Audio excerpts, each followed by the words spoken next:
Taylor Lewan, two-time All-American. Those 2 years, he was a man among boys. The misfit aspect was sometimes comical. He was toying with the 4 defensive end on the other team. Sometimes 2 guys, often 2 guys, didn't matter.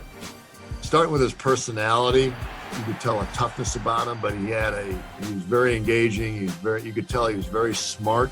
His intelligence was over the top for me, just the way he understood the game of football. You know, Taylor Lewan told me a great story. He said when he arrived at Michigan, he was scared. As a freshman, he had to take on the likes of J.J. Watt and Ryan Kerrigan. By the time he left Ann Arbor, he was the guy who was scaring opponents.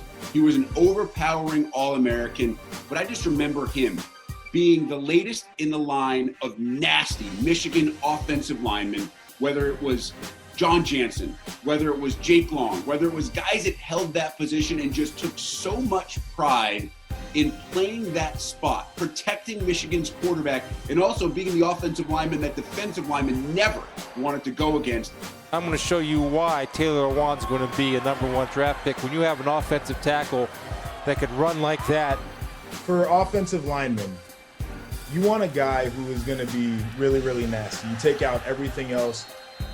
He had the body to do it. He had the intelligence to do it. But the thing that set him apart was how nasty he was.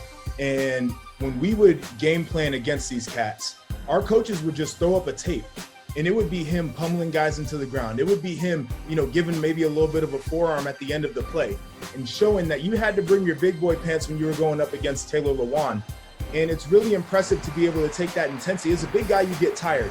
He never wavered throughout a game. And I think that was really the edge, along with the body and along with all the mental capabilities and the physical talents. The edge for him was how nasty he played. When you rocked that 77 at Michigan, there's a lot of history there. There's a lot of history. I mean, the first person that comes to mind is my good buddy, Jake Long.